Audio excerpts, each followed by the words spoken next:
Harry continued his media and publicity drive this week after revealing he was writing a memoir. Set to be published in 2022, the year of the Queen's Platinum Jubilee, he said the book would be penned, not as the prince I was born, but as the man I have become. Its exact contents are as of yet unclear, but it is thought that he will cover his childhood in the public eye, his military duty in Afghanistan and his journey to becoming a husband to Meghan Markle and father to Archie and Lilibet. Some royal commentators have suggested special attention will be paid to his mother, Princess Diana's death. Russell Myers, the Daily Mirror's royal editor, claimed that no member of the firm will come out from the book unscathed. He said that while Harry may address his own misgivings and failures, he will undoubtedly cast further shame on his family given the contents of his recent broadcast interviews.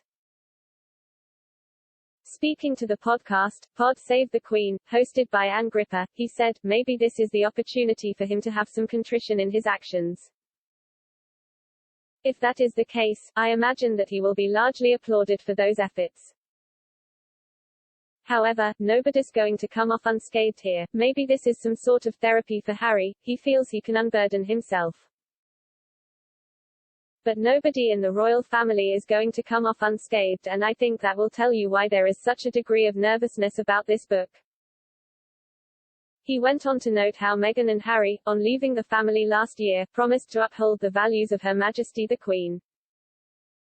Mr. Myers continued, so, is this in keeping with upholding the values? On the one hand you could say HES being true to himself and using it as a form of therapy, HES doing it for charity, it's altruistic. But, on the other hand, is trashing your family. Maybe this won't happen, but this is what is currently happening. The deal for his memoirs agreed with Penguin Random House is thought to be worth £14 million.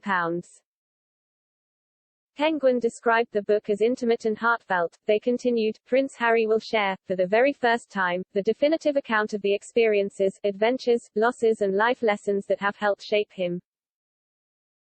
Covering his lifetime in the public eye from childhood to the present day, including his dedication to service, the military duty that twice took him to the front lines of Afghanistan, and the joy he has found in being a husband and father, Prince Harry will offer an honest and captivating personal portrait, one that shows readers that behind everything they think they know lies an inspiring, courageous, and uplifting human story.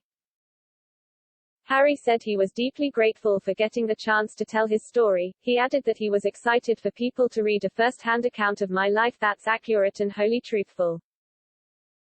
If his broadcast interviews are anything to go by, the book promises to be full of claims and revelations.